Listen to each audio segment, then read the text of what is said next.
Hello and happy gaming, everybody. My name is Darksage Walker, and I've got a little bit of a treat for you today. Not a huge treat. It's just, we're doing something just a little bit different, a little bit, gamey. But real quick, I just want to do a little bit of shameless self-promotion. If I want to keep growing, I got to put myself out there on social media. So I guess that's what a brother has to do to get a little bit of extra recognition.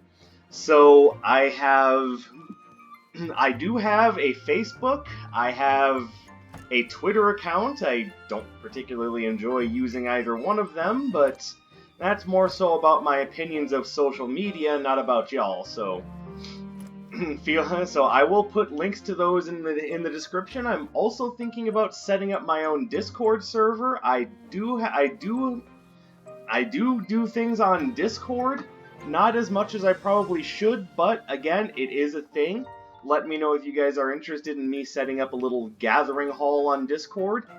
And with that, shameless self-promotion over, let's get into the build. So today, we've got ourselves the Mystery Box game! Yay!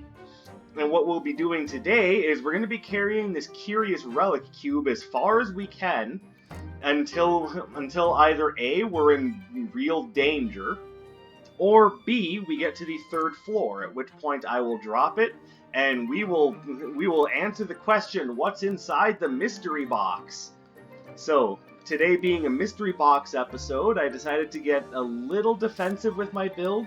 We've got the Patience Robe, which is going to give us a little run speed, a little armor, and a little evade chance, as well as maximum health.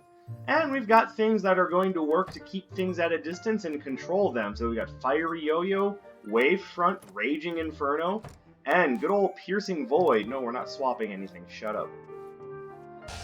So, let us go ahead and play the Mystery Box game. If you're really into it, feel free to post in the comments below what you think is going to be in the Mystery Box, or perhaps what you'd like to see in the Mystery Box. And we will go ahead and get this started. The drink of the day is Diet Cherry 7-Up. Like I said, if a brother can't get Sierra Mist, he's gonna go with the next best thing.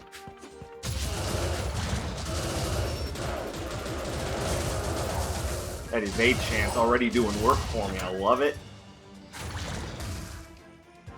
Alright, so we know what to expect from. And yes, that was a deliberate wait period. I knew that night was coming, so I figured the best way to protect myself is to not get ahead of myself. I know, I'm a total genius. You can you can worship me later. Alright, what do we have here? Well, in the way of things that I think would actually help, I do think Cabi's bubblegum is a good choice. Everything else is okay, but not what I would call game-breaking. Cabi's bubblegum can actually give me bouncing bubbles, and make things a lot easier on myself. Matter of fact, if I just wait until I get a bubble, there you go, I can set that off. Drop some soul. Well, that actually kind of messed with my plans a little bit. You weren't supposed to fall in the pit, you moron! So ultimately, the goal is not the goal, but the result is the same. Get that doofus away from me. Oh, you and your poison arrows. Get away from me. Oh. No. Oh, he's dead.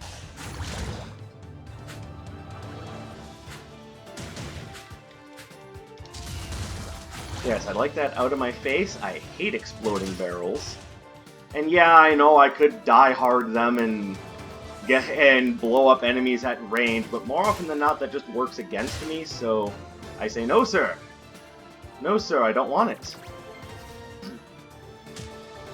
No, sir. Yes, sir. 3 bakes full, sir. No, I'm not gambling away Raging Inferno. I actually like that spell.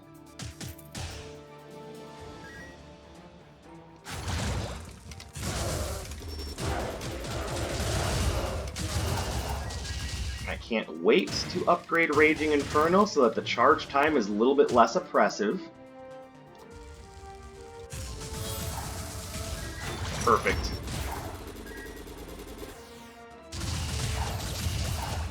Alright, so far so good with this build. But I mean, obviously it's not anything having to do with the Arcana that I'm most excited about. Which, don't get me wrong, I'm enjoying the build just as much as one would expect from, you know, a series of spells that have proven themselves to me in the past. I'm of course interested in what's inside the mystery box.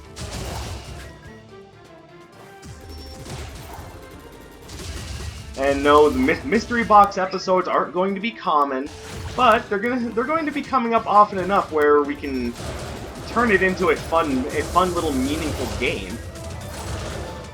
Thank you, Wavefront. You're the best. All right, Iris, what do you got for me? Whew. Wavefront upgrade. I like it. I don't want Heroic Blaze. I like Vortex Veil, but it's not what this run is about. So we might end up going to the next floor with a whole bunch of money. But I also think I want to invest a little bit in the future and pick up Journal of Midas so that we can get some extra money off of those enemies that we kill, you know, consecutively without getting hit.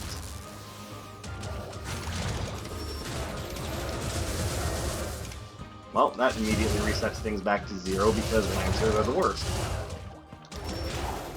Ah!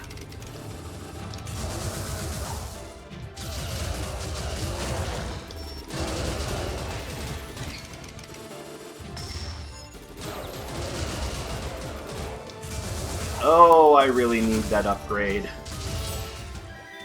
Frost Fan! Ooh. Hey, get back here. You know what? Yes, I will take it because that offers me a little bit extra control. And it also gives our run a little bit of a pattern. We've got fire, we've got water, we've got fire, we've got water, and then just darkness. Not the edgelord kind of darkness, like we're actually conjuring the abyss to do our work for us.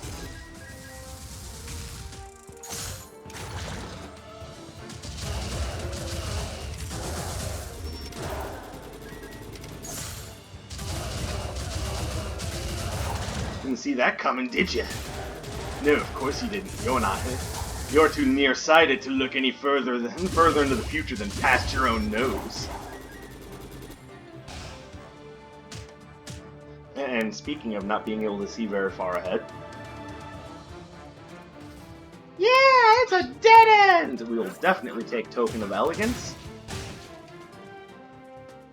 I mean, basically it makes it so that Seville's upgrade costs 125 gold instead of 100 gold and 100 health. I will gladly trade 25 gold to not have to worry about 100 health.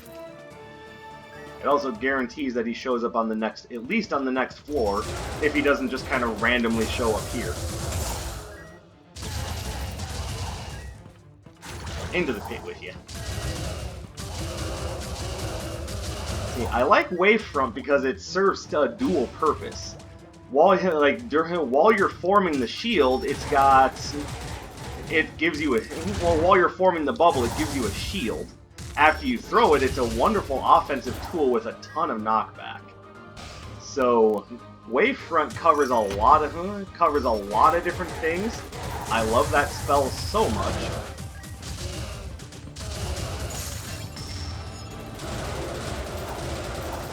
And a beautiful field of distortion swords. You gotta love it. New 13 would be proud. Oh my god, he made a fighting game reference! Wow! I'm glad that was right there. I see you, Aqua Breaker. But I already have a charge spell. I don't need 2 charge spells. I will upgrade Frostman, though.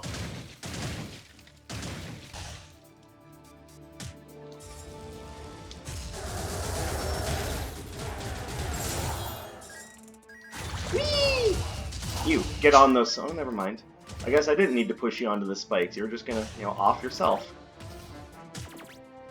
It's a little morbid, yes, but... I mean, they are just constructs of chaos and magic. They're not, you know, people.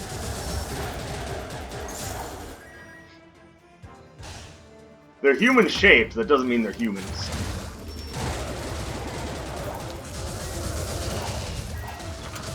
Beautiful. I am loving the cadence of this run.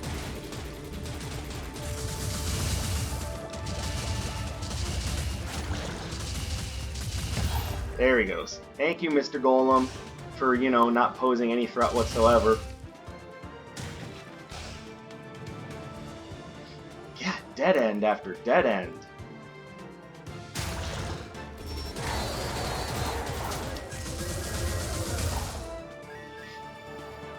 It's alright, we all know who I am, the world's shittiest cartographer! Oh, I see 3 things here I wouldn't mind taking. Okay, but we're not going to drop the mystery box. Yeah, I think this run would be helped by Crimson Clover. We'll take that.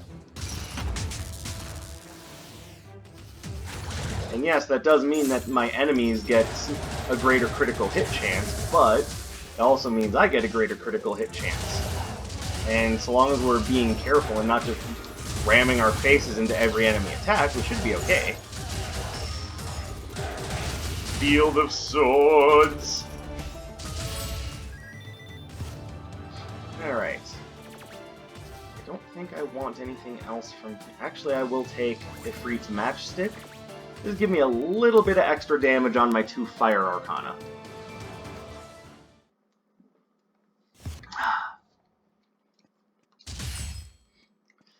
And even though I normally hate running into Atlas on level 2 or 3, I don't mind him so much on level 1.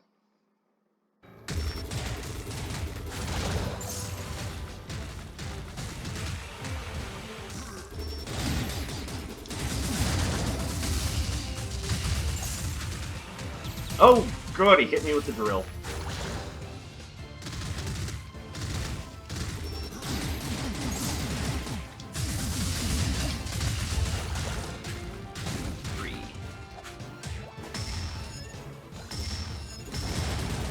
There we go. Whee! Perfect. Not really, because I end up getting hit by that drill, but I am perfect in the idea that we're done with this. No Aqua Vortex, thank you very much. I'm out.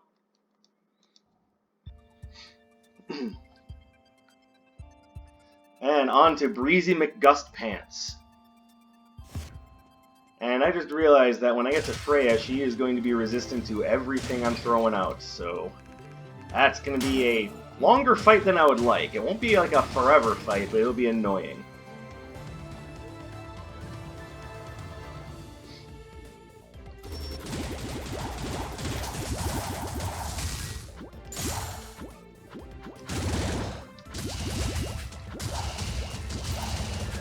Here we go. So hopefully everyone's been enjoying their time. I know I didn't talk very much about what happened in our D&D games, but that's, or at least in the second one. We have 2 games running right now. One of them is a more Monster Hunter-esque kind of campaign idea. This room is kicking my ass.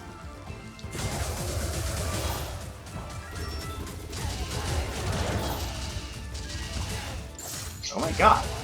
Why am I having so much difficulty hitting that guy?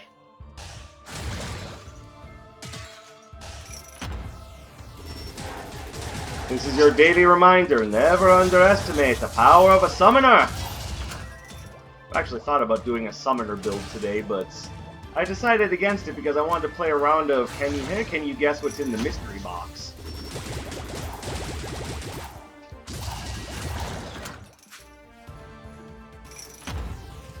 Unfortunately, I don't really have any prizes lined up for if you can guess what's in the mystery box, but I think we were all assuming that wasn't the point. I think we were just having fun with the idea to begin with.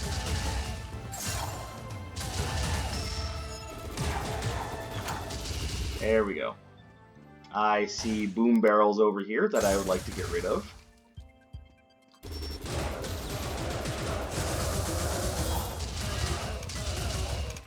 Get out of here. No one wants to see your face.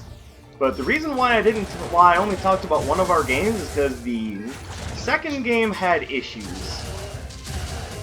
And I'm not about to just sit here complaining about how a D&D game didn't exactly go the way I wanted.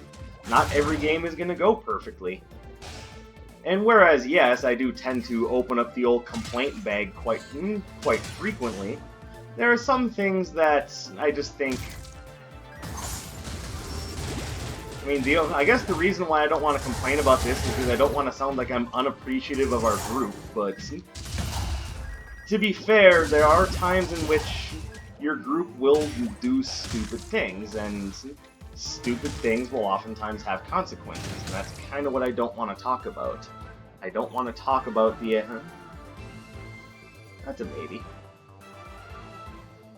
I do like that, though. Oh, no, get back here, I want that.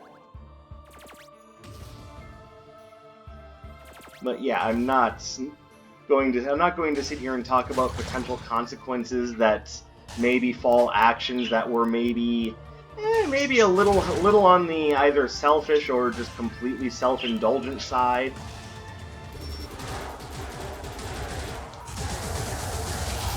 Again, not every D&D game is going to go perfectly. So we're just gonna hope that next week's game is better. I think that would be the more mature and more or less responsible thing to do. Still haven't found a Raging Inferno upgrade, huh? I mean, you paint Arcana, you could just, make it. You could just put it on sale for me and be nice.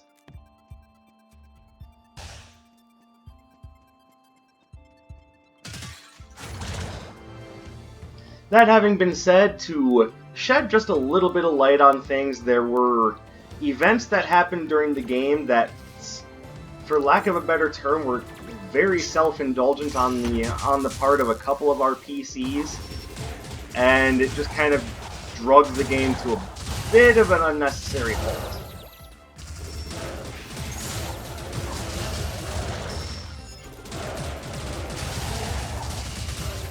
I think my buddy put it best when he said you don't want the DM to get bored, because when the DM gets bored, that's when shit starts to get fucky.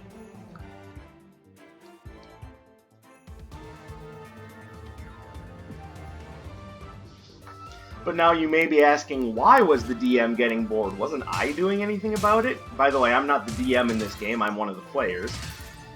And largely it's because for probably a good couple hours, I actually couldn't get a word in edgewise. It was, like I said, it was a festival of self-indulgence. And even though I said I wasn't going to talk too much about it, there is one thing that I will maintain about any good D&D game, and that is that the ultimate goal is for everyone to be having fun. If only one or two of the players are having fun, then no one's really getting anywhere. I would also like to preface that by saying, despite their position at the table, the DM is still a player. Matter of fact, I would go so far as to say that the DM is the player. They're the one that sets the flow of everything. So to do something that leaves the DM in a bad spot is something that puts everyone in a bad spot. Because the DM may be the one structuring the game and the story in the long run, but that doesn't mean that they're not at the table to have fun.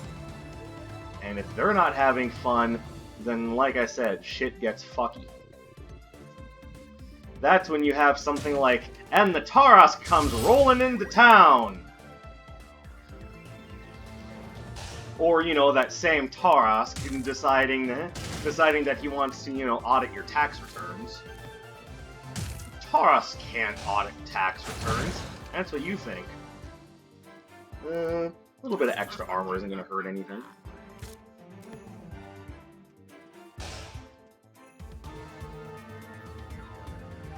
I mean, a Taras may be a force of nature, but that doesn't mean that he hasn't gone to business accounting school and figured some things out.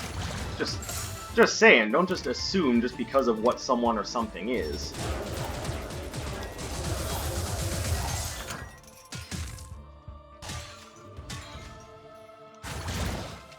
There's the Raging Inferno upgrade I was looking for. Honestly, of everything else there, I think this is about the only thing I wanted.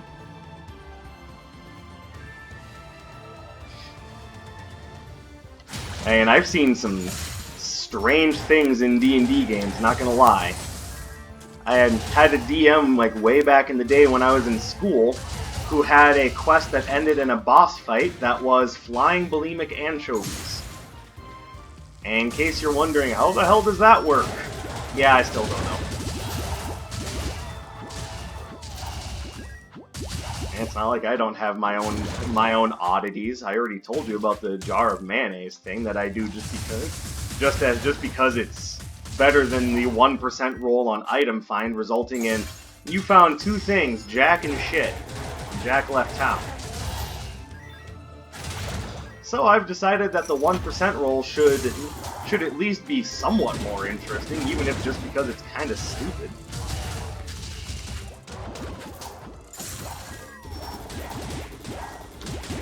Ow. Okay, I was trying to charge that up a little too long. There we go. Alright, the mystery box is 3 items for us now. But I'm not dropping it yet. I want to make sure we get to the next floor before we break it open. What's inside the mystery box? Ow.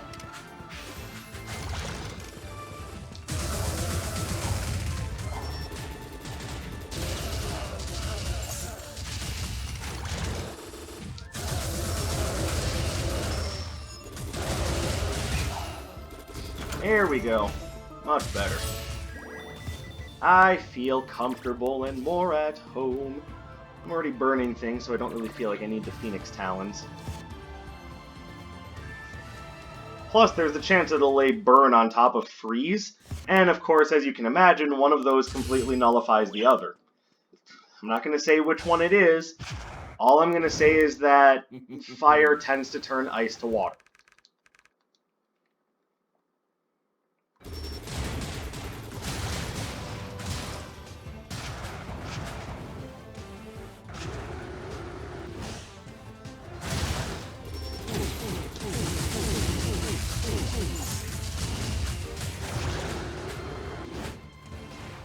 Ow, that was dumb.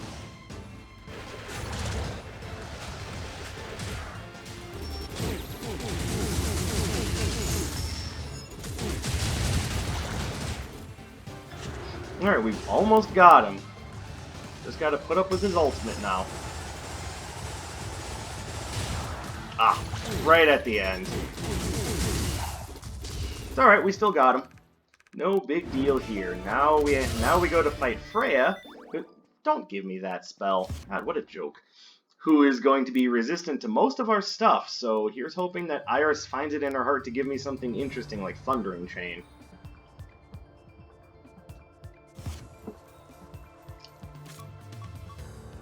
Five items in the mystery box. Alright, so at the end of this floor, we're going to be opening the mystery box and seeing what's inside. If you guys have any sort of guesses as to what's in the mystery box, you have until the end of this floor to get your guesses in. Not that it's, you know, a big deal or anything. Again, you're not winning anything. This is for the ultimate shits and grins. But I am interested in either A, who guesses right, or B, who has the most interesting guess.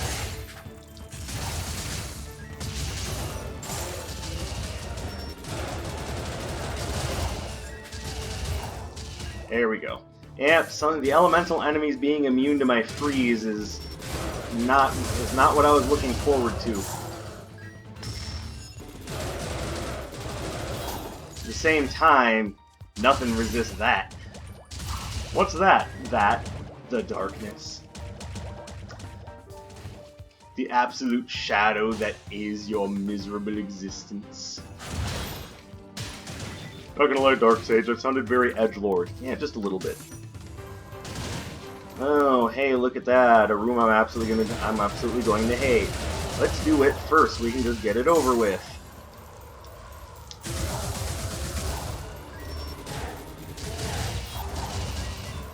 There, done. Later, fellas. Whee!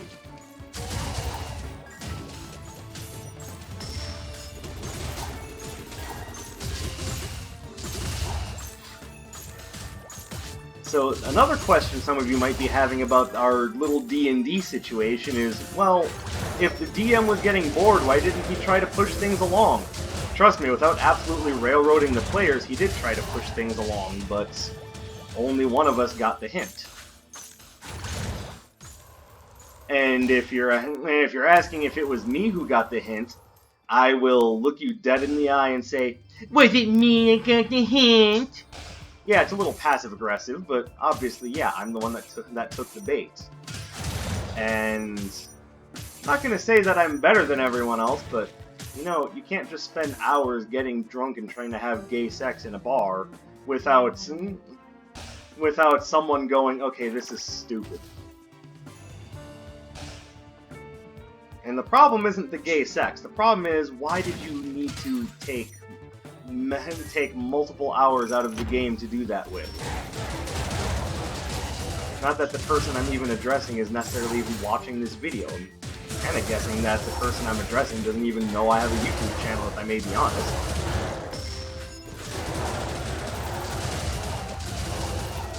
And if they do, they probably have never seen anything on it.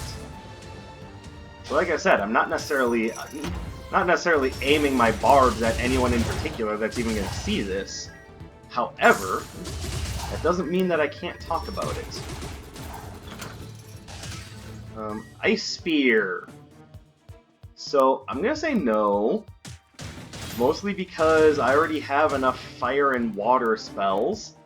And, you know, like I said, maybe Daddy would like Thundering Chain? Maybe. What do we have here? Another Cabi's item. Okay, well, you know what? I am not going to make a judgment on whether or not I should pick that up until we've opened the mystery box! Wait. Actually, I like that. Now, we also have the notable bonus of having... What is your name? Cremire. I was about to call him Quagmire. It's like, no, that's not right. First of all, his name isn't Glenn. Second of all, he's not trying to sniff anyone's feet. Which, by the way, I'm not trying to kink shame anyone, but could someone please explain to me the whole foot fetish thing? I'm just not sure I understand it. Alright, the time has come. We are going to open the mystery box. We have 5 chances at glory. So here we go, mystery box being opened in 3, 2, 1. Mystery box! Alright, so what here is good? Well, I would say the watercolor palette is good. Say the ruby key I can sell. We'll definitely take the raspberry cookie box. Archaic cheat sheet. I don't have any summon arcana, so those can all get sold. Not all of them, but I will sell this one. Thank you, Cremire. I will sell that one. There we go.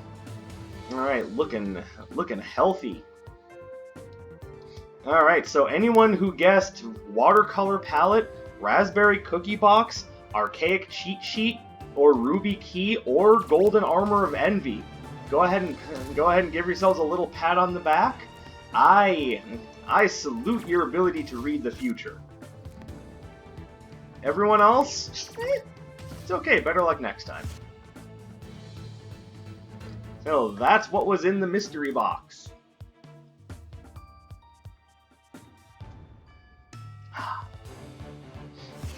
And for those of you wondering, I'll probably, again, I'm not out of ideas for builds. Far from it. This game just has too many options, even if it is with Arcana, not Arcana or relics that I don't particularly like. There are a number of ideas that I have in the works, some of which I'm not 100% sure how to pull off, some of which I don't even want to pull off. You can already guess as to what sort of masochism I'm thinking. Couldn't possibly be what you've been hinting at for multiple videos now, could it? Well, the simple answer to that question is, I'm not telling!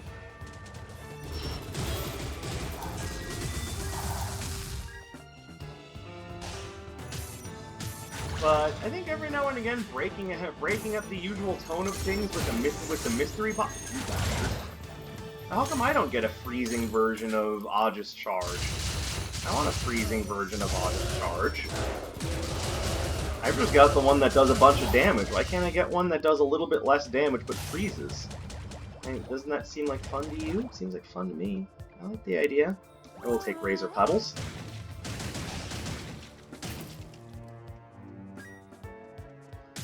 Found the boss chamber exceptionally fast. But any of you who have played D&D before, I am sure that you've had that same problem where one or maybe ow. Oh, you son of a bitch. Where one or even perhaps more than one person in the party decided that they wanted to do something that went on overly long, and everyone else is just going, God, can we just pick this up? And, you know, other party members are getting bored because, for God knows whatever reason, someone decided they wanted to take 3 hours to, you know, buy a dagger in the shop. By the way, that's not a personal experience of mine, that's just an example. But I mean, yeah, we've had times where it's taking someone overly long to determine if they want to buy anything in the shop, which that seems like a pretty easy problem to solve. That's an easy one. The answer to that question is, 1, does it do anything for my character, and 2, do I have the money to afford it? And this is, of course, you know, in-game currency.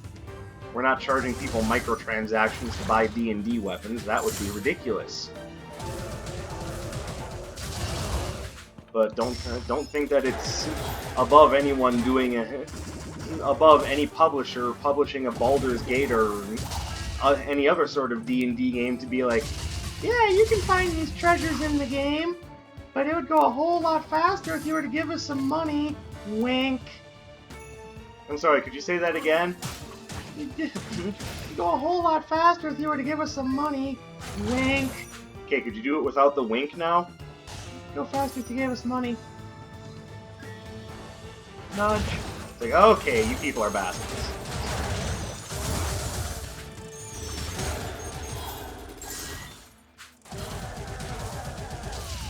There we go.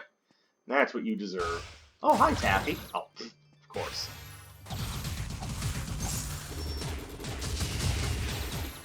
Okay, so then what I'm going to have to do to break the pinata here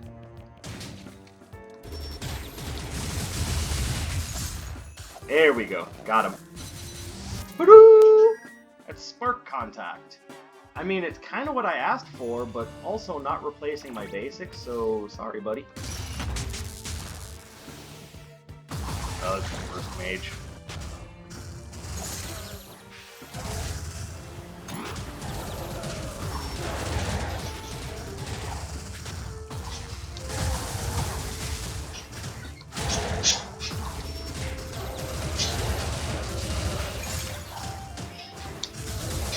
Yeah, this is what I dislike about high-level Burst Mage, is that if he gets the chance to summon his minions, you've got now about 2 square feet of movement space, because every other inch is either covered in fireballs. Hold on.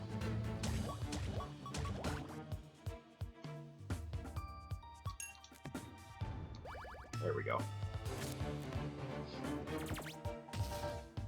Also, I just noticed this, but oh well. Too bad, so sad for me. Every other inch is covered in fireballs or friggin' minions. Ugh, it's frustrating.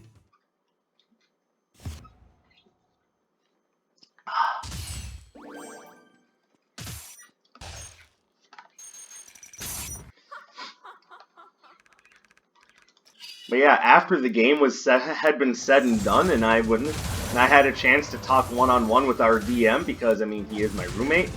And you might be thinking there's a bit of a dissonance there by going, well, how are you sure you're not getting preferential treatment? Trust me, I'm not. I would actually not like it if I were getting preferential treatment from our DM.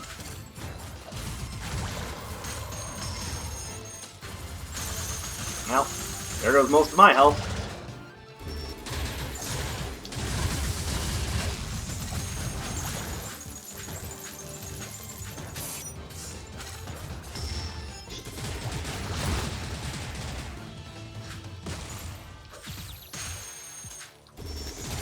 God, I hate how much ground her, like, super ice spear attack covers. Yeah, level 3 Freya's got some tricks, and I don't like them particularly much.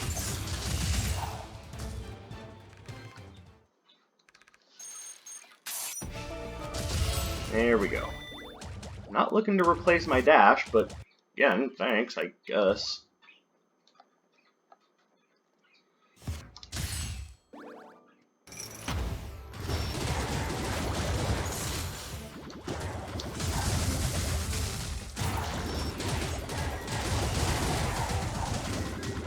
Okay, thank you, game. It's not very much fun for you to just trap me in a corner and then be like, you're taking damage. How much? All of it.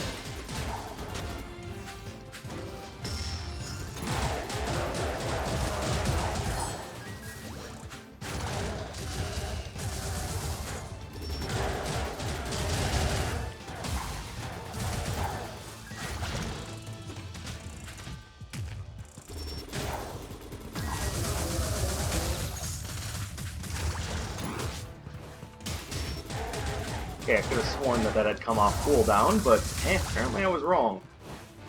This is weird. Why am I having difficulty with this run now, of all times?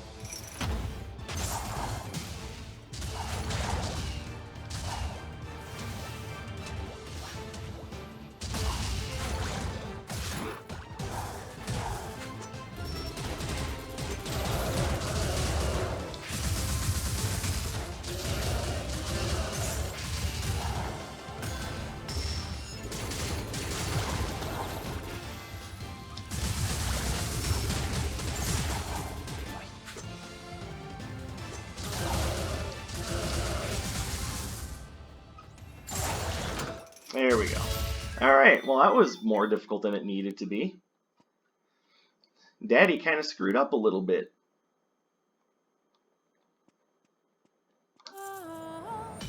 Take that. Take that. I mean, that's about all I can afford, but I mean, I can stare at everything else and go, I wish I could take out an instant loan.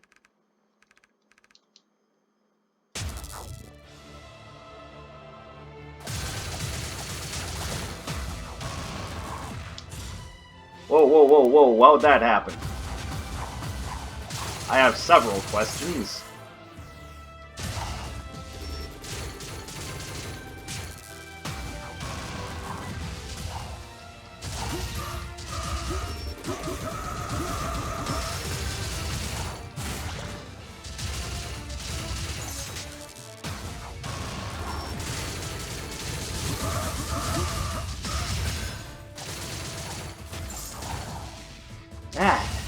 Stop summoning Null Flash agents. No one likes it when you do that.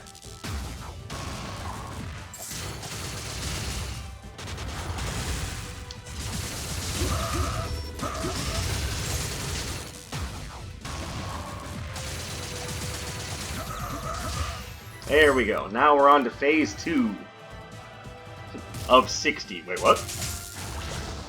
Yeah, I thought you said you liked multi-phase boss battles. Not that many phases.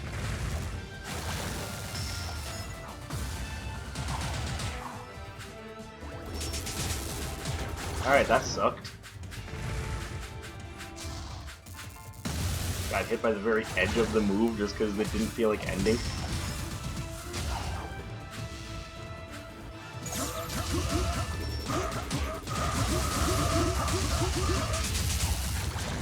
My voice is a lot deeper than my frame would suggest.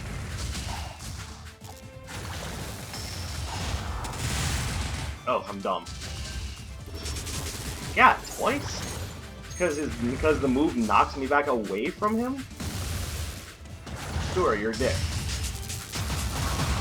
Oh, come on!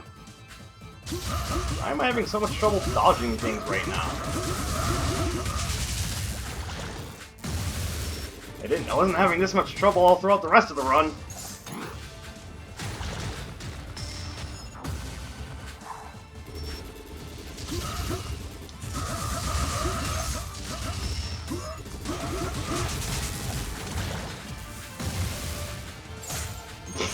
Smooth.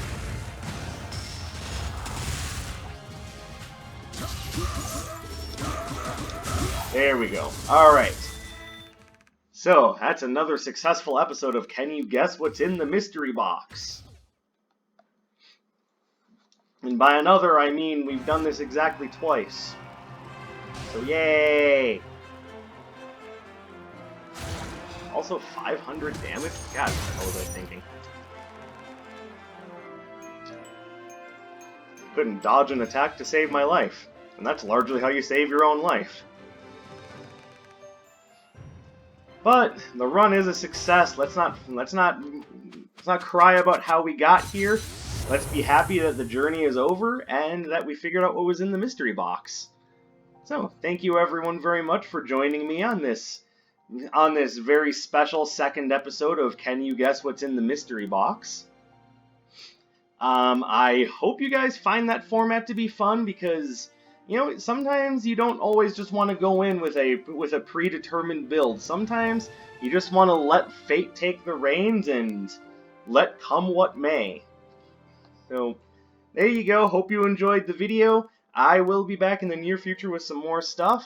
I'll put links to my social media in the description below, and we can go from there. So, again, thanks everyone for watching. My name is Dark Sage Walker, and I will be seeing you